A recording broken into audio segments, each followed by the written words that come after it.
Oh, so in the previous class we have discussed about why do emotion matter in the workplace. तो ଗୋଟେ workplace ରେ ଗୋଟେ organization emotion କଣ ପାଇଁ matter କରେ ସେଟା ଆମେ ପଢିଥିଲି। ତ ଆଜି ଆମେ ପଢିବା principles of safety management. Safety management କଣ ସବୁ ପ୍ରିନ୍ସିପଲ୍ସ ରହିଛି।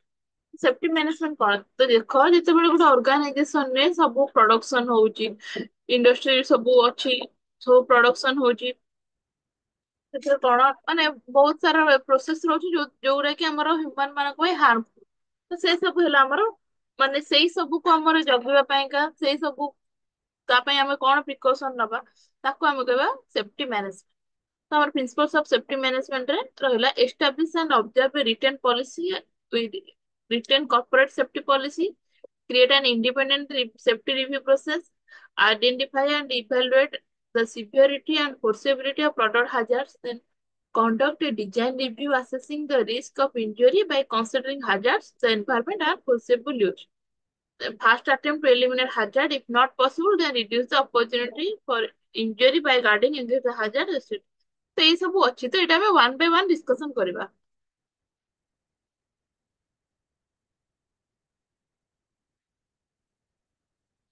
ଫାର୍ଷ୍ଟ ହେଲା ଆମର establish and observe a written corporate safety policy. ତ କଣ ଦେଖ ଆମେ ମାନେ ଛୋଟ ବେଳୁ କଣ କଣ ସବୁ କରି ଆସିଛେ, ମାନେ ଦେଖ ଆମେ ସବୁ କିଛିଟା ସେଥିରେ ରିଟେନ୍ ପଲିସି ଅଛି, ଲ ଅଛି, ଯୋଉଥିରେ କି ରୁଲସ ରେଗୁଲେସନ ଅଛି ଯେ ଆମେ କଣ କରିବା ଦରକାର କଣ ନ କରିବା ଦରକାର। ତ ଆମେ ସେଇ ସବୁ ଯେମିତି ଆମର ରିଟେନ୍ ପଲିସି ଅଛି ତ ସେମିତି ସେଫ୍ଟି ମ୍ୟାନେଜମେଣ୍ଟ ର ବି ସେମିତି ରିଟେନ୍ ପଲିସି ଅଛି। ଫାର୍ଷ୍ଟ ହେଲା establish and observe a written corporate safety policy. A written corporate safety policy is the ultimate responsibility of top management. ତ ଯେକୌଣସି ଅର୍ଗାନାଇଜେସନ ପଲିସି ଫର୍ମୁଲେସନ କରିବା ପାଇଁକା ରେସ୍ପନ୍ସିବିଲିଟି ହଉଛି ଆମର top management.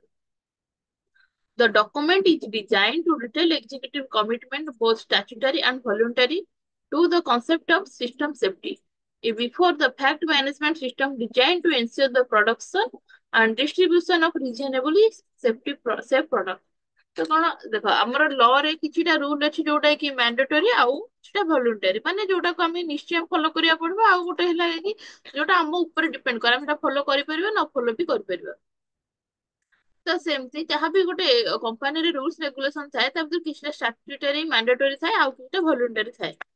Oral direction such as safety is everyone's responsibility provide inadequate instruction to the organization. The primary goal of a written policy is the creation of a management system to substantially reduce or eliminate injury to consumer. ତ ଦେଖ ସବୁ ଆଗରୁ ମାନେ କଣ ଆମର ଓଡିଆ ଘର ମାନେ କଣ ଲେଖା ହୁଏ ଯୋଉ ଅତିଥି ଦେବ ଭବ, କିମ୍ବା ଏବେ ଏବେ ସମସ୍ତେ କଣ ଲେଖୁଛନ୍ତି ଯୋଉ କୁକୁର ପ୍ରତି ସାବଧାନ, ମାନେ ଏସବୁ ଯୋଉ ଗୋଟେ ଗୋଟେ ଲାଇନ ତ ସେମିତି ଗୋଟେ ଅର୍ଗାନାଇଜେସନରେ ସେମିତି ଲେଖା ହେଇଛି ସେଫ୍ଟି ଇଜ ଏଭ୍ରିୱାନ ରେସ୍ପନ୍ସିବିଲିଟି, ମାନେ ନିଜର ସୁରକ୍ଷା ନିଜ ହାତରେ ରୁହ। ସେଇଟା ଏସବୁ ହେଲା ଗୋଟେ ଇନଷ୍ଟ୍ରକ୍ସନ ରିଟର୍ନ ପଲିସି, ଏସବୁକୁ ଲୋକମାନେ ନିଜେ ହିଁ ତାକୁ ରୁଲସ ରେଗୁଲେସନ ସେ ସବୁ କରିକି ନିଜକୁ ହିଁ ମାନିବାକୁ ପଡିବ। The primary goal of a written policy is the creation of a management system to substantially reduce of eliminate injury to consumer। ତ ଲୋକମାନଙ୍କ ପ୍ରତି ଯୋଉ ଇଞ୍ଜୁରି ହଉଛି ଫ୍ୟାକ୍ଟ୍ରିରେ ହଉ ଅର୍ଗାନାଇଜେସନରେ ହଉ କିମ୍ବା ଯାହାବି ତାଙ୍କ ପ୍ରତି ହାର୍ମ ହଉଛି ସେମାନଙ୍କୁ, ତ ସେ ସବୁକୁ ତାଙ୍କୁ କେମିତି ଆମେ ସେଭ୍ କରିପାରିବା ତାକୁ ଆମେ କହିବା ସେଫ୍ଟି ପଲିସି।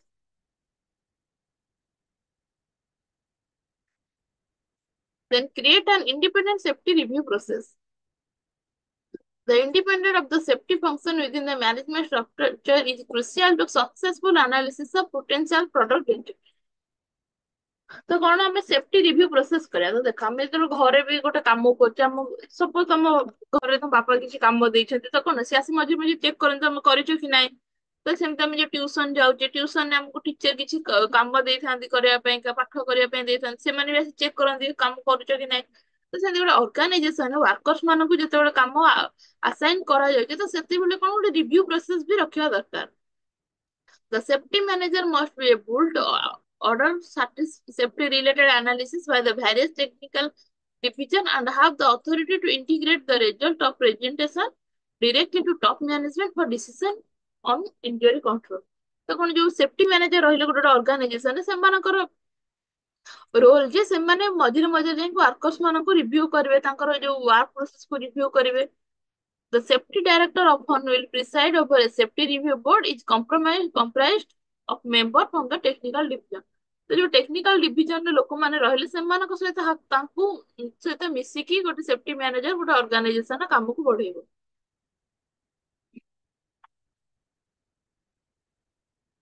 ଦେନ୍ ଆସିଲା identify and evaluate the severity and foreseeability of product hazard.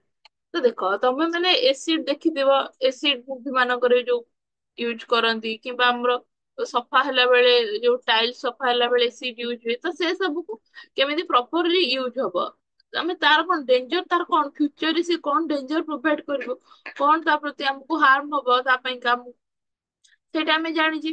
ତ ସେମିତି ଗୋଟେ ମେସିନ ଯେତେବେଳେ ଅର୍ଗାନାଇଜେସନ ୟୁଜ ହଉଛି କିମ୍ବା ଗୋଟେ ପ୍ରଡକ୍ଟ ଯେତେବେଳେ ୟୁଜ ହଉଛି ଅର୍ଗାନାଇଜେସନରେ, ତାର ବି ହାଜାର୍ଡ କଣ, ତାର କଣ ହାର୍ମଫୁଲନେସ ରହିବ, ସେଇ ସବୁ ବି ଆମ ଆଖି ଆଗରେ ରଖିବା ଦରକାର। A hazard is the inherent capability of a product to do harm. It is most often the result of an energy transport or release with such transfer creating impact to the product user. ତ ଯୋଉମାନେ ଗୋଟେ product use କରୁଛନ୍ତି ସେମାନେ ସେମାନଙ୍କୁ ବି ଆମେ ଜଣେଇଦବା ଦରକାର ଯେ product ଯଦି କି ଆମେ ପ୍ରପରଲି ୟୁଜ ନ କରିବା ତାହେଲେ କଣ କଣ ସବୁ ପ୍ରୋବ୍ଲେମ ହବ। Appropriate analysis must include a focus on whether the hazard is latent to the user while foreseeable to the producer and the impact on certain vulnerable population group।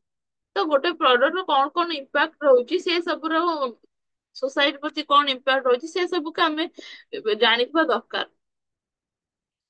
Children cannot recognize strangulation hazard in and around creeps। ତ କଣ ଆମେ ଯେତେବେଳେ ଘରେ ହଉ କିମ୍ବା ବାହାରେ ହଉ ପିଲାମାନେ ଯେତେବେଳେ ଛୋଟ ଛୁଆ ହେଇଥାନ୍ତି ସେମାନେ କଣ ଜାଣିଥାନ୍ତି କି ତାଙ୍କ ସେ ମାନେ ନିଆଁରେ କିମ୍ବା ଗରମ ପାଣିରେ ତାଙ୍କୁ କଣ ହବ ସେମାନେ ଜାଣିନଥାନ୍ତି। ତ ସେମାନେ ଥରେ ସେଥିରୁ କଣ ମାନେ ଯଦି ତାଙ୍କର ଗରମ କିମ୍ବା ନିଆଁରେ ହାତ ବାଜି ଯାଉଛି ସେମାନେ ତାପରେ ଜାଣୁଛନ୍ତି ଯେ ସେ ନିଆଁରେ ହାତ ବାଜିଲେ କଣ ହବ, ତ ତା ପୂର୍ବରୁ ତ ସେମାନେ ଜାଣିନଥାନ୍ତି। ତ ଏଟା ଆମ ରେସପନ୍ସିବିଲିଟି ଯେ ଆମେ ପିଲାମାନଙ୍କୁ ସେଟା ସଚେତନ କରାଇବା। Manufacturer and distributors must proceed with extra caution where the hazard is not immediately apparent to the user। ତ ମ୍ୟାନୁଫ୍ୟାକ୍ଚରର ଆଉ ଡିଷ୍ଟ୍ରିବ୍ୟୁଟର ମାନେ ସେମାନେ ବି ଏକ୍ସଟ୍ରା କସନ ମାନେ ସେମାନେ ବି ଅଧିକ ସାବଧାନ ହେଇକି ଗୋଟେ ପ୍ରଡକ୍ଟ ସହିତ ଡିଲ୍ କରିବା ଦରକାର। ଆଉ ପ୍ରଡକ୍ଟର କଣ ସବୁ ଡିସଆଡଭାଣ୍ଟେଜେସ୍ ହଉ କିମ୍ବା କଣ ସବୁ ସାଇଡ ଇଫେକ୍ଟ ଅଛି ସେ ସବୁ ୟୁଜର୍ସ ମାନଙ୍କୁ ଜଣେଇବା ଦରକାର।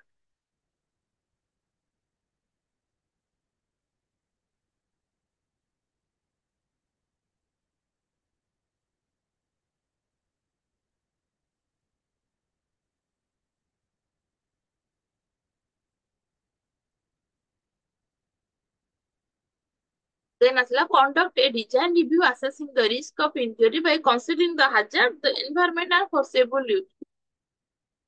A risk of injury is the opportunity for a specific set of conditions to create harm. Under what circumstances can the user be injured? An examination of the identified hazard, the environment in it is intended to be used, and foreseeable use and misuse of the product by user population must be considered।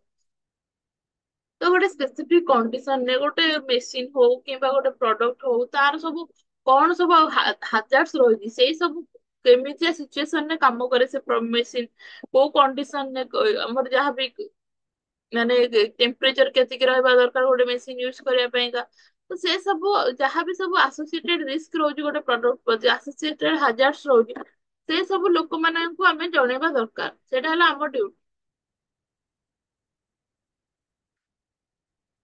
ଯୋଉ population ଲୋକମାନେ ଯୋଉ product use କରୁଛନ୍ତି ତାର ସବୁ କଣ ସବୁ harmful ରହୁଛି ସେମାନଙ୍କର କଣ ସବୁ ଆଇଡେଣ୍ଟିଫାଇ ଆମେ କରିପାରିବା ହାଜାର୍ଡ, ସେ ସବୁ ଲୋକମାନଙ୍କୁ ଆମେ ଜଣେଇବା ଦରକାର, ନହେଲେ ଲୋକମାନେ ସବୁ ହଟ୍ ହେବେ। Then first attempt to eliminate hazards.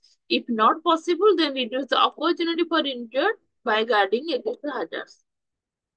ତ କଣ ଆମେ ଫାଷ୍ଟ ଟ୍ରାଏ କରିବା ଯେ ସେ ହାଜାର୍ଡ ଟା କେମିତି ନ ହଉ, ସେ ପ୍ରୋବ୍ଲେମ କେମିତି ନ ହଉ, ଯଦି ବି ସେଇଟା ହଉଛି ତାହେଲେ ଆମେ ତା ଏଗେନଷ୍ଟରେ ଆମେ ଲୋକମାନଙ୍କୁ କେମିତି ସେଭ୍ କରିପାରିବା। By eliminating a specific hazard, certain injury cannot occur। ତ ଆମେ ଯଦି ସପୋଜ ଆମେ ଦେଖିବା ଗୋଟେ ମେସିନ ଖରାପ ହେଇଯାଇଛି, ତ ଆମେ ଜାଣିଲେ ଯେତେବେଳେ ସେ ମେସିନ ଖରାପ ହେଇଯାଇଛି ଆମେ ତାକୁ ସେଠୁ ଏଲିମିନେଟ କରିଦବା, ତା ଦ୍ଵାରା ଇଞ୍ଜୁରି ଆଉ ହବନି। Children would become entangled on the finance to cause clothing or other article and strangle, redesigning the cream with a smooth top edge within no prostitution eliminates the danger। ତ ଛୋଟ ପିଲାମାନେ କଣ ବଡ ବଡ ଯୋଉ ମେସିନ ରହିଲା ସେ ସବୁର ୟୁଜ ସେମାନେ ଜାଣିନାହାନ୍ତି। ଯୋଉମାନେ ଚାଇଲ୍ଡ ଲେବର ହଉଛନ୍ତି ଅର୍ଗାନାଇଜେସନ ସେମାନେ ତାର ୟୁଜ ଜାଣିନାହାନ୍ତି। ତ ସେତେବେଳେ ଆମେ କଣ ଆମେ ଲୋକମାନଙ୍କୁ ସଚେତନ କରେଇବା। ଦେଖ ଗୋଟେ ଛୋଟ ଛୁଆ ଯେତେବେଳେ ଜନ୍ମ ହବ ସେ ଯୋଉ ସେମାନେ ଯୋଉଥିରେ ଶୁଅନ୍ତି ଯୋଉ କ୍ରିପ୍ସ ସେଥିରେ କଣ ସେମାନେ ତାର ୟୁଜ ଜାଣିନାହାନ୍ତି। ତ ସେତେବେଳେ କଣ ଆମକୁ ଗୋଟେ ବଡ ଲୋକ ତା ପାଇଁକା ହାୟାର କରିବାକୁ ପଡିବ। ଆମେ ଗୋଟେ ଏକ୍ସାମ୍ପଲ ନଉଛି ଯେ ଆମେ ଘରେ ଯଦି ଆମ ଘରୁ କେମିତି ଆମେ ହାଜର ଟାକୁ ଦୂର କରିପାରିବା। ତ ଛୋଟ ପିଲାମାନେ କ୍ରିପ୍ସ ର ୟୁଜ ଜାଣିନାହାନ୍ତି। ତ ସେମାନଙ୍କୁ ଆମେ କଣ ଘର ଲୋକ ଜଣେ ଜଗିବାକୁ ପଡିବ। ତ ସେମିତି ଅଲଗା କେସରେ ଆମର ଯେମିତି ଗୋଟେ କମ୍ପାନୀରେ ଯଦି ଲେବର ମାନେ ରହିଲେ ଚାଇଲ୍ଡ ଲେବର ହୁଅନ୍ତୁ କି ଆଡଲ୍ଟ ଲେବର ହୁଅନ୍ତୁ ସେମାନେ ଯଦି ଗୋଟେ ମେସିନ ୟୁଜ ଜାଣିନାହାନ୍ତି ତ ତାହେଲେ ଗୋଟେ ହାଇ ଏକ୍ସପିରିଏନ୍ସ ଲୋକ କିମ୍ବା ଟେକ୍ନିକାଲ ଲୋକ ରଖିବା ଦରକାର ଯିଏ ଯାହାବି ଇଞ୍ଜୁରୀ ହବ ସେ ତାକୁ ସେଥିରୁ ବଞ୍ଚେଇ ପାରିବ। But in other cases, this is often not possible. Gasoline creates toxic and explosive fumes. It is not possible to eliminate without destroying its useful life। ତ ଦେଖ ଆମେ ସିନା ମେସିନ ରୁ ପିଲାମାନଙ୍କୁ ହଉ କିମ୍ବା ଆଡଲ୍ଟ ମାନଙ୍କୁ ବଞ୍ଚେଇ ପାରିବା। ଆମେ ଯଦି ଦେଖିବା ଗୋଟେ ଗୋଟେ ଗ୍ୟାସ ଯୋଉଥିରେ କି ଆମ ଅର୍ଗାନାଇଜେସନ ର ବହୁତ ୟୁଜଫୁଲ ଅଛି ମାନେ ଆମର ପ୍ରଡକ୍ଟ ସେଇଟା ଦରକାର ହଉଛି। କିନ୍ତୁ ତା ଦେହରୁ ଯୋଉ ଏକ୍ସପ୍ଲୋସିଭ ଫ୍ୟୁମ୍ସ ବାହାରୁଛି ଧୂଆଁ ବାହାରୁଛି ସେ ସବୁ କଣ ମାନେ ଯୋଉ ଲେବର ମାନଙ୍କ ପ୍ରତି କ୍ଷତିକାର। କିନ୍ତୁ ଆମେ ତ ଗୋଟେ ପ୍ରଡକ୍ଟ ଆମେ କରିପାରିବାନି ୱିଦାଉଟ୍ ଗ୍ୟାସ ରେ। ସେଥିପାଇଁକା ଆମେ କଣ କରିବା ତା ତା ଏଗେନଷ୍ଟ ଆମେ କେମିତି ଲୋକମାନଙ୍କୁ ବଞ୍ଚେଇ ପାରିବା। ଆମେ କଣ କରିପାରିବା ତାଙ୍କୁ ଏମିତି ଜାଗାରେ ତାକୁ ଲିକ୍ କରିବା ଯେମିତି ଲୋକମାନଙ୍କର କୌଣସି ହାର୍ମ ହବନି କ୍ଷତି ହବନି। ତ ସେଇଟା ହେଲା ଯେ ଯଦି ଆମେ ହାଜର ଟାକୁ ଏଲିମିନେଟ ନ କରିପାରିବା ଦେନ୍ ତାକୁ ଆମେ କେମିତି ଲୋକମାନଙ୍କୁ ବଞ୍ଚେଇ ପାରିବା ତା ଭିତରୁ। ତ ସେଇ ପ୍ରୋସେସ ଆମେ କରିବା ଦରକାର। Gasoline can, however, be stored in appropriate canister to prevent the fumes from leaking into a water heater closed in the garbage, causing an explosion and severe burn injury। ତ ଆମେ କଣ କରିବା ସେ ଯୋଉ ଗ୍ୟାସୋଲିନ ଆସୁଛି ଆମେ ତାକୁ ଗୋଟେ ନଈ ହଉ କିମ୍ବା ଗୋଟେ ୱାଟର ଏରିଆରେ ତାକୁ ଆମେ ଭୁଆଇ ପାରିବା। Then one user of product dangers and motivate them to avoid injury। In addition to eliminates of hazard, product warning and instruction must assist the user to avoid danger, including that those remain after through attempt to eliminate or guard। An explicit warning include a signal word, statement of the hazard, appropriate behavior, and a description of the consequences of the danger are required। ତ କଣ ଗୋଟେ ଅର୍ଗାନାଇଜେସନରେ ଯୋଉ guard ମାନେ ରହିଲେ ଆମେ ତାଙ୍କୁ ବି ଜଣେଇ ପାରିବା ଯେ ସେମାନେ ଲୋକମାନଙ୍କୁ ୱାର୍ନ କରିବେ ସେମାନେ ଲୋକମାନଙ୍କୁ ସିଗ୍ନାଲ ଦେବେ ଆଉ ସେମାନେ ବି ପ୍ରପରଲି ବିହେଭ କରିବେ ଲୋକମାନଙ୍କ ସହିତ। A pictogram illustrating the consequences is often needed to communicate the danger, especially to those who cannot read the words। ତ କଣ ଯୋଉ ଇଣ୍ଡଷ୍ଟ୍ରି ମାନଙ୍କରେ ଯୋଉ ଲୋକମାନେ ରହିଲେ ତ ସମସ୍ତେ ତ ଠିକ ସେ ପଢି ପାରିବେନି। ଯୋଉମାନେ ନ ପଢି ପାରିବେ ତାଙ୍କ ପାଇଁ ଆମେ ପ୍ରପରଲି ପିକ୍ଚରରେ ଆମେ ଶୋ କରିବା ଯେ ଗୋଟେ ପ୍ରଡକ୍ଟ ସହିତ କିମ୍ବା ଗୋଟେ ମେସିନ କୁ କେମିତି ୟୁଜ କରିବେ ସେ ମେସିନ ସହିତ କଣ ସବୁ ଡେଞ୍ଜର ରହିଛି। Then promotes only the safe use of a product। Advertising and product promotion sometimes subtly and deceitfully promotes consumers' misuse। In the early years of sale, ATVs were advertised as safe, family fun. Print and advertisement said the small and instantly removed disclaimer and insufficient to warn the user of the danger of action depicted in the advertisement. Positive statement providing safe use instruction with sufficient frequency to influence behavior is necessary to reinforce safe activity। ତ କଣ ଆଗରୁ TV ମାନଙ୍କରେ ହଉ ଏବେ TV ମାନଙ୍କରେ ଗୋଟେ product ବିଷୟରେ କଣ କେବଳ ତାର ପଜିଟିଭିଟାକୁ ହିଁ ଶୋ କରାହଉଛି। ତା ଦ୍ଵାରା କଣ ସେ ପ୍ରଡକ୍ଟ ସହିତ ଯାହାବି ଡେଞ୍ଜର ଆସୋସିଏଟ ହେଇକି ରହୁଛି ସେ ସବୁର କିଛି ପ୍ରମୋସନ ହଉନି। ତ ତା ଦ୍ଵାରା କଣ ଗୋଟେ ପ୍ରଡକ୍ଟ ର ଲୋକମାନେ ଜାଣି ପାରୁନାହାନ୍ତି ତାର ମିସୟୁଜ କରୁଛନ୍ତି। ତ ସେଥିପାଇଁକା କଣ ଯେ ଏବେ ସବୁ ପ୍ରଡକ୍ଟ ର କଣ କ୍ଷତି ରହୁଛି ସେଥିପାଇଁକା ବି ଆଡ ହଉଛି। ଦେଖ ମ୍ୟୁଚୁଆଲ ଫଣ୍ଡ ରେ ତମାନେ କିଏ ଇନଭେଷ୍ଟମେଣ୍ଟ ଯଦି ବି କରୁଥିବ ଦେଖିବା ଆଗରୁ ମ୍ୟୁଚୁଆଲ ଫଣ୍ଡ ରେ ଯୋଉ ଆଡ ଦଉଥିଲା ସେତେବେଳେ କଣ ଦଉଥିଲା ଯେ ମାନେ କେବଳ ତାର ପଜିଟିଭ ସାଇଡ ଦେଖଉଥିଲା, କିନ୍ତୁ ଏବେ ମ୍ୟୁଚୁଆଲ ଫଣ୍ଡ ଆଡ ଦେଖି ସେ ଲାଷ୍ଟ କୁ ଗୋଟେ ଧାଇଁ ଧାଇଁ କରିକି ଗୋଟେ ୱାର୍ଡ କହିଦେବୁ ଯେ ମାନେ ଏଥିରେ ରିସ୍କ ଆସୋସିଏଟ ହେଇକି ରହୁଛି। ତ ଆମେ ସବୁ କ୍ଷେତ୍ରରେ ସେମିତି କରିବା କି ଯେତେବେଳେ ପ୍ରମୋସନ ହଉଛି ଗୋଟେ ପ୍ରଡକ୍ଟ ର ଓନ୍ଲି ତାର ଆଡଭାଣ୍ଟେଜେସ୍ କୁ ଶୋ ନ କରିକି ତାର ଡିସଆଡଭାଣ୍ଟେଜେସ୍ ଟା କଣ, ମାନେ ତାର କେମିତି ପ୍ରପର ୟୁଜ ହବ ସେଇଟାକୁ ବି ଶୋ କରିବା ଦରକାର, କାରଣ ଆଡଭର୍ଟାଇଜିଂ ସଫିସିଏଣ୍ଟ ନୁହଁ ଗୋଟେ ପ୍ରଡକ୍ଟ ର ୟୁଜ କେମିତି କରିବା ସେ ବିଷୟରେ ଜଣେଇବା ପାଇଁ।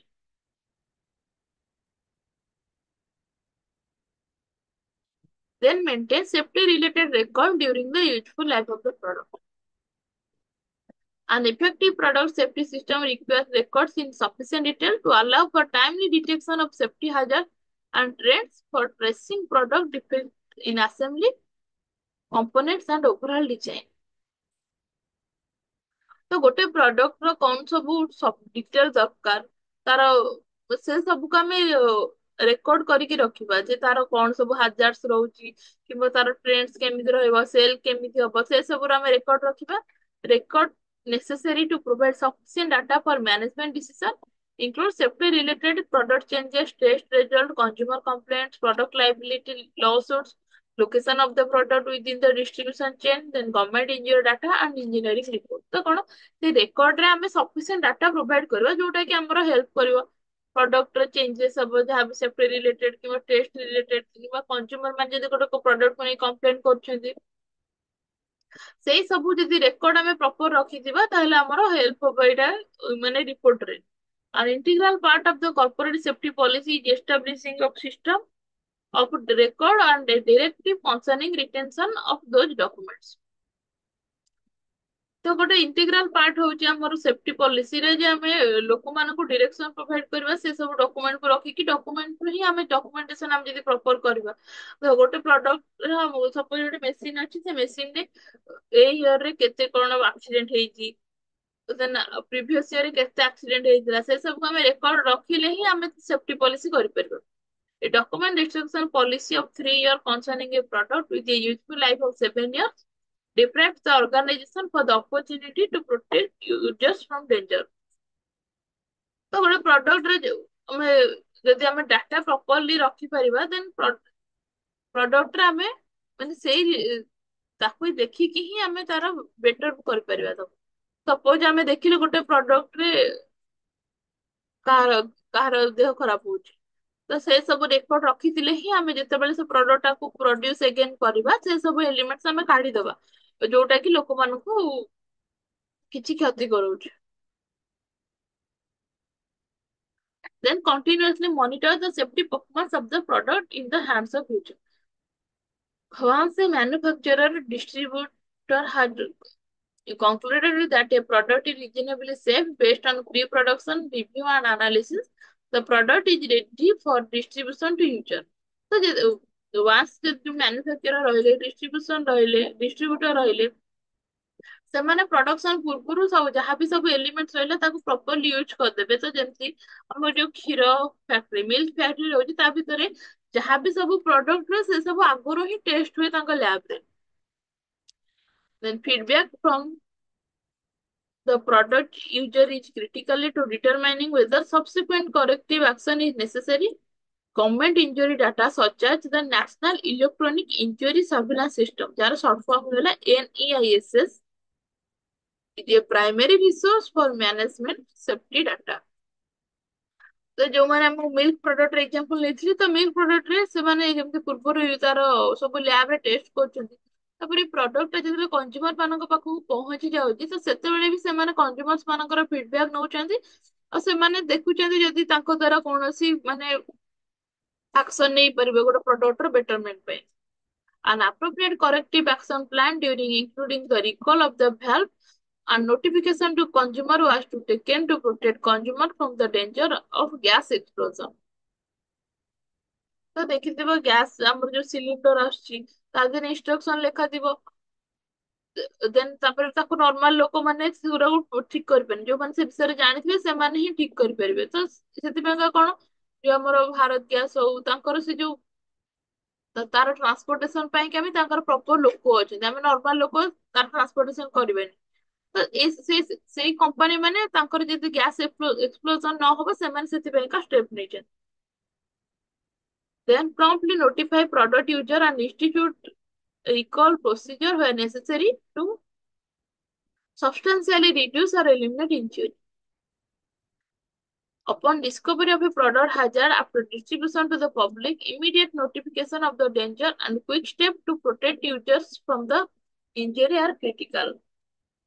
ତ ଯେତେବେଳେ ଆମେ ପ୍ରଡକ୍ସନ ହେଲା ପରେ ଆମେ ଜାଣୁଛେ ଯେ ଗୋଟେ ପ୍ରଡକ୍ଟ ସହିତ କିଛି ହାଜାର୍ଡ ଆସୋସିଏଟ ହେଇକି ରହୁଛି, ଆମେ ଇମିଡିଏଟଲି ନୋଟିଫିକେଶନ ଦବା ସମସ୍ତଙ୍କୁ, ଯାହା ଦ୍ୱାରା ଯୋଉ ୟୁଜର୍ସ ମାନେ ରହିଲେ ସେମାନେ ତା ତା ଦ୍ୱାରା ତାଙ୍କର କିଛି କ୍ଷତି ହବନି। Time ease of the essence, knowledgeable product user can help reduce both injury and claims। ତ ଯୋଉମାନେ knowledgeable product user, ଯୋଉମାନେ knowledgeable ରହିଲେ, ସେମାନେ ଯଦି ଗୋଟେ ପ୍ରଡକ୍ଟ ର ଲେବଲରେ ଯାହା ବି ଲେଖା ହେଇଛି ସେ ସବୁକୁ ପଢିକି ଯଦି ତାକୁ ୟୁଜ କରିବେ, ତା ଦ୍ୱାରା ଆକ୍ସିଡେଣ୍ଟ ଆଉ ଇଞ୍ଜୁରୀ କମ ହବ। Efficient recall procedure can remove hazardous product from the stream of commerce।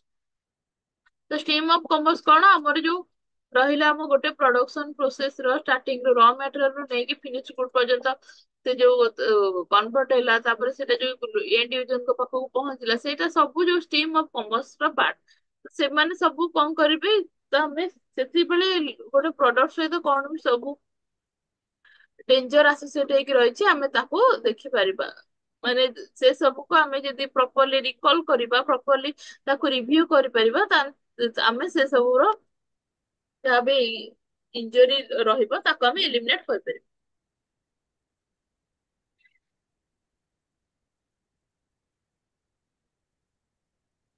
ଦେନ୍ ଆଜି ଆମେ ପଢିବା ଆକ୍ସିଡେଣ୍ଟ। ଆକ୍ସିଡେଣ୍ଟ କଣ? ତ ଦେଖ ତମର ଡେ ଟୁ ଡେ ଲାଇଫ ରେ କଣ ଆମର କିଛି ନା କିଛି ହଉଛି, ଆମେ ଯାଉଥିବା ଆମ ଗୋଡ କୋଉଠି ପିଟି ହେଇଯିବ, ମୁଣ୍ଡ କୋଉଠି ପିଟି ହେଇଯିବ, ସେ ସବୁ ହେଲା ଆକ୍ସିଡେଣ୍ଟ। ଆକ୍ସିଡେଣ୍ଟ ଯୋଉଟା କି ଆମେ ଚାହୁଁନି କିନ୍ତୁ ଆମ ସହିତ ହେଇଯାଉଛି, ଅନଫର୍ଚୁନେଟ ଇଭେଣ୍ଟ, ଆଉ ସେଟା ଅନଡିଜାରେବଲ, ଆମେ କେବେ ଚାହିଁବାନି ଯେ ଆମର ଆକ୍ସିଡେଣ୍ଟ ହଉ। So accident is an undesirable or unfortunate happening that occurs unintentionally and usually result in harm, injury, damage or loss, casualty, mishap or automobile accident। ତ କଣ, ଯୋଉମାନେ ନର୍ମାଲ ଫ୍ୟାକ୍ଟ୍ରିରେ ବି ରହୁଛନ୍ତି, ତ ସେମାନେ କିଏ ଚାହିଁବ କି କାହାର ହାତ କଟୁ ଗୋଡ କଟୁ, ସେମାନେ କେହି ଚାହିଁବେନି। ଯୋଉ ଆଉ ଏସବୁ କଣ ଅନଫର୍ଚୁନେଟ, ଏସବୁ ଦୁର୍ଭାଗ୍ୟବଶତ ହିଁ ହୁଏ।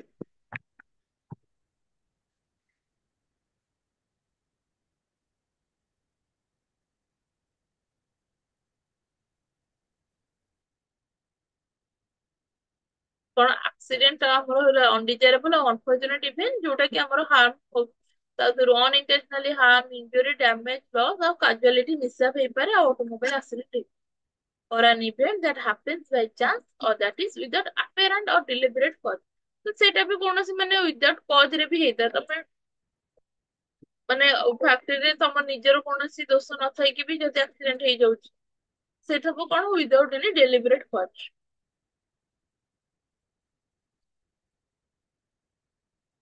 ଫାର୍ଷ୍ଟ ଆମେ ଦେଖିବା accident proneness କଣ।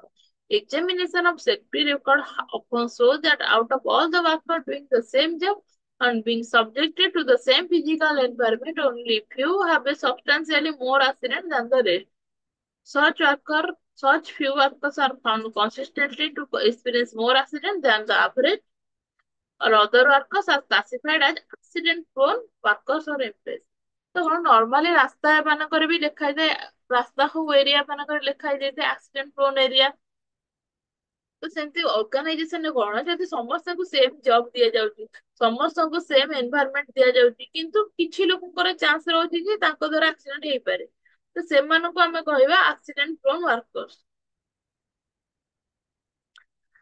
Accident proneness may be defined as the continuing tendency of a person to have more accident as a result of his persisting characteristics। ତ ଗୋଟେ ଲୋକର ମାନେ ଯୋଉ persisting characteristics, ମାନେ ତାଙ୍କ ନର୍ମାଲ ଲୋକଙ୍କ ଠାରୁ ସେମାନେ ଅଲଗା ବିହେଭ କରିଥାନ୍ତି, ସେମାନଙ୍କର ଅଧିକ ଆକ୍ସିଡେଣ୍ଟ ହୁଏ, ସେମାନେ ହେଲେ ଆମର accident prone worker। Accident proneness is perhaps because of peculiar psychological and physiological makeup of certain person। ତ ଲୋକମାନଙ୍କର ନିଜର ଯୋଉ ମାନେ ମାଇଣ୍ଡ ସେଟ କିମ୍ବା ତାଙ୍କର ଫିଜିକ, ତ ସେ ସବୁ ସେମାନଙ୍କର ନେଇକି ହିଁ ତାଙ୍କର ଆକ୍ସିଡେଣ୍ଟ ହେଇଥାଏ। ସେମାନଙ୍କୁ ଅନ୍ୟ ୱାର୍କରଙ୍କ ଅପେକ୍ଷା ତାଙ୍କୁ ବେଟର କଣ୍ଡିସନ ଦେଲେ ବି ତାଙ୍କର ଆକ୍ସିଡେଣ୍ଟ ହେଇଯିବ, ତ ସେମାନେ ହେଲେ ଆମର accident prone worker. Researcher defined accident proneness as the tendency of an individual to experience more accident otherwise than in identical individuals due to stable personality characteristics. The researcher ମାନେ found କରିଛନ୍ତି ଯେ ଗୋଟେ tendency ମାନେ ଗୋଟେ individual life ରେ କେତେ ଥର accident face କରୁଛି other than identical individual due to stable personality or characteristics. ତ ଦେଖ ତମମାନଙ୍କ ଭିତରୁ ଯଦି ଦିଟା ପିଲାଙ୍କୁ ଗୋଟେ ଅର୍ଗାନାଇଜେସନକୁ ନିଆଯିବ ଦି ଜଣଙ୍କୁ ସେମ୍ ୱାର୍କିଂ କଣ୍ଡିସନ ଦିଆଯିବ ସେମ୍ ଫ୍ୟାସିଲିଟି ପ୍ରୋଭାଇଡ କରାଯିବ କିନ୍ତୁ ତମଙ୍କ ଭିତରୁ ଯଦି ଜଣଙ୍କର ଆକ୍ସିଡେଣ୍ଟ ହେଇଯାଉଛି ମାନେ ସେ ଦେଖିଲେ ଯେ ତାଙ୍କ ହାତରେ କିଛି ପଡିଯାଉଛି କିମ୍ବା ସେମାନେ ମେସିନ ଟାକୁ ପ୍ରପରଲି ଚଲେଇ ପାରୁନାହାନ୍ତି ତ ସେଇ ଯୋଉ ଟେଣ୍ଡେନ୍ସିଟାକୁ ଆମେ କହିବା accident prone.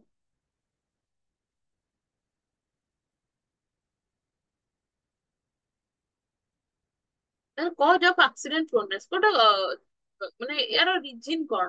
First one is ଅନଆଟେଣ୍ଟିଭ ମାନେ ଡେଡ୍ ରିମିଂ। ତ ଅନଆଟେଣ୍ଟିଭ ମାନେ ଯଦି ସେମାନେ କୌଣସି କାମରେ ଆଟେଣ୍ଟିଭ ହିଁ ହଉନାହାନ୍ତି ଡେଡ୍ ରିମିଂ କରୁଛନ୍ତି ମାନେ ଦିନରେ ବସି କଣ ଭାବୁଥିବେ କିମ୍ବା ଆଟେନସନ ପ୍ରୋଭାଇଡ କରୁନଥିବେ ଗୋଟେ କାମ ପ୍ରତି ଦେନ୍ ଆକ୍ସିଡେଣ୍ଟ ହବାର ଚାନ୍ସେସ୍ ଅଛି। ଦେନ୍ ପୁଅର eyesight and hearing and lack of stamina. ଯଦି ତାଙ୍କର ମାନେ ଆଇସାଇଟ୍ ରେ ପ୍ରୋବ୍ଲେମ ରହୁଛି କିମ୍ବା ଶୁଣିବାରେ କିଛି ପ୍ରୋବ୍ଲେମ ରହୁଛି ତାଙ୍କ ଦେହରେ ଏତେ ଏନର୍ଜି ନାହିଁ ତେଣୁ ତାଙ୍କର ଆକ୍ସିଡେଣ୍ଟ ହବାର ଚାନ୍ସେସ୍ ରହୁଛି। ଦେନ୍ ପୁଅର adjustment of work distance for the job. ଯଦି ସେମାନେ ନ୍ୟୁ ୱାର୍କର ହେଇଥିବେ ସେମାନେ ଆଗରୁ ଗୋଟେ ଜାଗାରେ କାମ କରିକି ପୁରା ହାବିଚୁଆଲ ହେଇଯାଇଥିବେ ଯଦି ସେମାନଙ୍କୁ ଆମେ ଆଉ ଗୋଟେ ଜାଗାରେ କାମ କରିବାକୁ ଦବା ତ ସେମାନଙ୍କର ସେଠି ଆଡଜଷ୍ଟମେଣ୍ଟ କରିବାରେ ପ୍ରୋବ୍ଲେମ ହୁଏ ତ ସେଇଟା ଗୋଟେ ରିଜନ ହେଇପାରେ। Then too much sensitivity and tendency to get beat up easily or emotional stress। ତ ସେମାନେ ଯଦି ଅଧିକ ସେନ୍ସିଟିଭ ହେଇଥିବେ ସେମାନେ ଗୋଟେ ସପୋଜ ଅଧିକ ଯଦି ସାଉଣ୍ଡ ହବ ଅର୍ଗାନାଇଜେସନରେ ସେମାନେ ମାନେ ଅଧିକ ଡରିଯିବେ କିମ୍ବା ତାଙ୍କର ଯଦି ଫ୍ୟାମିଲିରେ ବି କିଛି ପ୍ରୋବ୍ଲେମ ଥିବ ଇମୋସନାଲ ଷ୍ଟ୍ରେସ ରହୁଥିବ ଦେନ୍ ଆକ୍ସିଡେଣ୍ଟ ହବାର ଚାନ୍ସେସ୍ ଅଛି। ଦେନ୍ ଆସିଲା dislike of the supervisor or foreman. ତ ଯୋଉ ଅର୍ଗାନାଇଜେସନରେ ୱାର୍କର ମାନେ ରହିଲେ ତାଙ୍କୁ ବି ଗାଇଡ କରିବା ପାଇଁ ଜଣେ ସୁପରଭାଇଜର ଥାଏ। ତ ଯଦି ସେ ସୁପରଭାଇଜର ସେମାନଙ୍କୁ ଡିସଲାଇକ୍ କରୁଥିବ ତ ଦେନ୍ ୱାର୍କର ମାନଙ୍କର ମାନେ କଣ ସେଠି ମୋରାଲ କଣ୍ଡିସନ ଠିକ ରହିବନି। ନେଗେଟିଭ ମୋରାଲ ଆସିଯିବ କାମ ପ୍ରତି ନେଗେଟିଭ ଆଟିଟ୍ୟୁଡ ଆସିଯିବ ତ କାମକୁ ସେମାନେ ଡିସଲାଇକ୍ କରିବା ଷ୍ଟାର୍ଟ କରିଦେବେ ତ ତା ଦ୍ୱାରା ବି ଆକ୍ସିଡେଣ୍ଟ ହବାର ଚାନ୍ସେସ୍ ଅଛି। Then lack of training, proficiency and skill to do a work। ଗୋଟେ ୱାର୍କର୍ସ ମାନଙ୍କୁ ଯଦି ନ୍ୟୁ ୱାର୍କର୍ସ ମାନଙ୍କୁ ପ୍ରପରଲି ଟ୍ରେନିଂ ଦିଆଯାଇନଥିବ ମାନେ ଏଫିସିଏଣ୍ଟ ହେଇକି କେମିତି କାମ କରିବେ ସେ ପ୍ରତି ଧ୍ୟାନ ଦିଆଯାଇନଥିବ କେମିତି ଗୋଟେ କାମ ପାଇଁ କଣ ସ୍କିଲ୍ ଦରକାର ସେମାନେ ଜାଣିନଥିବେ ତ ତା ଦ୍ୱାରା ସେମାନେ ବି ଆକ୍ସିଡେଣ୍ଟର ଶିକାର ହେବେ। ଦେନ୍ ଇନସଫିସିଏଣ୍ଟ ଇଣ୍ଟେଲିଜେନ୍ସ। ତ ସମସ୍ତେ ଅର୍ଗାନାଇଜେସନରେ ଯୋଉ ୱାର୍କର ମାନେ ରହିଲେ ସମସ୍ତେ ତ ଇଣ୍ଟେଲିଜେଣ୍ଟ ନୁହଁ କିଛି ଇନଇଣ୍ଟେଲିଜେନ୍ସ ଅଛନ୍ତି। ତ ସେମାନଙ୍କର ଯଦି ପ୍ରପର ଜ୍ଞାନ ନଥିବ ଗୋଟେ କାମକୁ ନେଇକି ଦେନ୍ ସେଠି ବି ସେମାନେ ଆକ୍ସିଡେଣ୍ଟ କରେଇବାର ଚାନ୍ସେସ୍ ଅଛି। Then unsafe behavior of the worker, that is exam intentionally not using safety devices and safe practice। ତ କଣ ଯୋଉମାନେ କ୍ୱାର୍ଟର ଏରିଆରେ କାମ କରୁଥିବେ ତାଙ୍କର କଣ ଲାଇଫ ଜ୍ୟାକେଟ ଅଛି କିମ୍ବା ଯଦି ଯୋଉମାନେ ଫାୟାର ସେକ୍ଟରରେ କାମ କରୁଥିବେ ତାଙ୍କର ପ୍ରପର ଡ୍ରେସ୍ ଅଛି ସେଥିପାଇଁକା ସେଫ୍ଟି ପ୍ରୋଭାଇଡ କରିବା ପାଇଁ ତାଙ୍କ ପ୍ରପର ଡ୍ରେସ୍ ଅଛି। ତ ଯଦି ଜଣେ ୱାର୍କର ଜାଣି ଶୁଣିକି ଯଦି ସେ କିଛି ସେଫ୍ଟି ଡିଭାଇସ ୟୁଜ ନ କରୁଛି ଦେନ୍ ତାର ସେଠି କଣ ସେ ଯଦି ଅ, କୌଣସି ନିଆଁ ସେଠି ଲାଗିଲା ତା ଦ୍ୱାରା ସେ ଆକ୍ସିଡେଣ୍ଟ ହବାର ଚାନ୍ସେସ୍ ରହୁଛି। ତ ଏଇଟା କଣ ସେ ଯଦି ଇଣ୍ଟେନସନାଲି ଜାଣିକି ସେମିତି କରୁଛି ଦେନ୍ ତାର ଆକ୍ସିଡେଣ୍ଟ ହବାର ଚାନ୍ସେସ୍ ଅଛି। ତ ଏଇ ସବୁ ରିଜନ ଯୋଗୁ ହିଁ ଗୋଟେ ୱାର୍କର୍ସ ର ଆକ୍ସିଡେଣ୍ଟ ର ଚାନ୍ସେସ୍ ବଢିବ। ଦେନ୍ ଆସିଲା ମେଥଡ ଟୁ ରିଡ୍ୟୁସ ଆକ୍ସିଡେଣ୍ଟ ପ୍ରୋନେସ୍। ଆମେ କଣ ସବୁ ମେଥଡ ନବା? First one is depending upon the job conditions select only those applicants who possess appropriate standard of physical and mental ability। ତ ଗୋଟେ ୱାର୍କର୍ସ ର ଆମେ ଗୋଟେ କାମ ପ୍ରତି ସିଏ ଯଦି ତାର ମେଣ୍ଟାଲ ଷ୍ଟାଣ୍ଡାର୍ଡ ଠିକ ଥିବ ଫିଜିକାଲ ଆବିଲିଟି ଥିବ ମେଣ୍ଟାଲ ଆବିଲିଟି ଥିବ ଦେନ୍ ଆମେ ତାକୁ ହିଁ ସିଲେକ୍ଟ କରିବା ଆମେ ଅନନେସେସାରୀ ଅଲଗା ୱାର୍କର୍ସ ମାନଙ୍କୁ ସିଲେକ୍ଟ କରିବାନି ନହେଲେ ଆମର ଆକ୍ସିଡେଣ୍ଟ ବଢିବ। ତ ଯଦି ଆମେ ଯାହାର ଫିଜିକାଲ ଆଉ ମେଣ୍ଟାଲ ଆବିଲିଟି ଥିବ ଗୋଟେ କାମ କରିବା ପାଇଁ ଦେନ୍ ତାକୁ ଆମେ ସିଲେକ୍ଟ କରିବା। Then transfer accident prone workers to comparatively less hazardous job situation। ତ ମୁଁ କହୁଥିଲି ଯେ ସବୁ ୱାର୍କର୍ସ ମାନଙ୍କର ଆମେ ରେକର୍ଡ ରଖିବା ତ ଯୋଉମାନେ ଅଧିକ ଆକ୍ସିଡେଣ୍ଟ କରୁଛନ୍ତି ବା ତାଙ୍କ ଦ୍ଵାରା ଅଧିକ ଆକ୍ସିଡେଣ୍ଟ ହଉଛି ଆମେ ତାକୁ ଏମିତିଆ ଜବ ରେ ରଖିବା ଯୋଉଥିରେ କି ଲେସ୍ ହାଜାର୍ଡସ୍ ହବ ତାଙ୍କ ପାଇଁ ତା ଦ୍ଵାରା ସେମାନେ ଆକ୍ସିଡେଣ୍ଟ ରୁ ବଞ୍ଚି ପାରିବେ। Then impart adequate training to a recruit before putting him on the job. ତ ୱାର୍କର୍ସ ମାନଙ୍କୁ ଆମେ ପ୍ରପର ଟ୍ରେନିଂ ଦବା। ଯଦି ପ୍ରପର ଟ୍ରେନିଂ ନ ଦବା ଦେନ୍ ସେମାନଙ୍କର ଚାନ୍ସେସ୍ ଅଛି ଯେ ଆକ୍ସିଡେଣ୍ଟ ହବାର। ତ ଆମେ ଯେତେ ବି ନ୍ୟୁ ନ୍ୟୁ ୱାର୍କର ରହିଲେ ଆମେ ଯଦି ସେମାନଙ୍କୁ ପ୍ରପରଲି ଟ୍ରେନିଂ ଦବା ତାହେଲେ ସେମାନେ ଆକ୍ସିଡେଣ୍ଟରୁ ବଞ୍ଚି ପାରିବେ। ଆଉ ଯଦି ବି ଆମର ଟାଇମ ସଫିସିଏଣ୍ଟ ନଥିବାରୁ କାହାକୁ ଆମେ ଟ୍ରେନିଂ ନ ଦେଇ ପାରିଲେ ଦେନ୍ ଆମେ ତାକୁ ସେ କାମରେ ନ ଲଗେଇକି ଯୋଉଟା ଲେସ୍ ହାଜardous ଜବ୍ ରହିବ ସେଥିରେ ଆମେ ତାକୁ ଏନଗେଜ କରିପାରିବା। Then encourage employees working under you and see that they do not get unnecessarily perturbed, frustrated or emotionally disturbed। ତ ଆମ ଅଣ୍ଡରରେ ଯୋଉମାନେ ରହିଲେ ସପୋଜ ତମେ ଯଦି ଜଣେ ସୁପରଭାଇଜର ହେଇଥିବ ଗୋଟେ ଅର୍ଗାନାଇଜେସନ ତ ତମ ଅଣ୍ଡରରେ ଯଦି ଜଣେ ୱାର୍କର ରହିଲା ତ ଦେଖିବ ତମେ ସିଏ ମାନେ କିଛି ଫ୍ରଷ୍ଟ୍ରେସନ ଶିକାର ହେଇନି କି ମେଣ୍ଟାଲି ଡିଷ୍ଟର୍ବ ହଉନି ତ ତମେ ତାକୁ ଏମିତିଆ କଣ୍ଡିସନ ପ୍ରୋଭାଇଡ କରିବ ଯେ ତମେ ତାକୁ ଇମୋସନାଲି ସପୋର୍ଟ କରିବ ମୋରାଲ ସପୋର୍ଟ କରିବ ତା ଦ୍ଵାରା ସେ ଅନନେସେସାରୀ ଫ୍ରଷ୍ଟ୍ରେସନ ର ଶିକାର ହବନି। ଆଉ ଯଦି ଜଣେ ଫ୍ରଷ୍ଟ୍ରେସନ ର ଶିକାର ନ ହେଇକି କୁଲ ମାଇଣ୍ଡରେ କାମ କରୁଛି ଦେନ୍ ତାର ଆକ୍ସିଡେଣ୍ଟ ହବାର ଚାନ୍ସେସ୍ ବହୁତ କମ୍। ତ ଗୋଟେ ଅର୍ଗାନାଇଜେସନ ଏଇ ସବୁ ମେଥଡ କୁ ଯଦି ସେ ଆଡପ୍ଟ କରିବ ଦେନ୍ ଅର୍ଗାନାଇଜେସନ ଆକ୍ସିଡେଣ୍ଟ ପ୍ରୋନ ଯୋଉ ୱାର୍କର୍ସ ମାନେ ରହିଲେ ସେମାନଙ୍କର ସଂଖ୍ୟା କମିଯିବ। ଦେନ୍ ଆମର ଆସିଲା ମେଜର ଟୁ ରିଡ୍ୟୁସ ଆକ୍ସିଡେଣ୍ଟ ପ୍ରୋନନେସ। ତ ଏସବୁ ଆମେ ନେକ୍ସଟ କ୍ଲାସ ରେ ପଢିବା।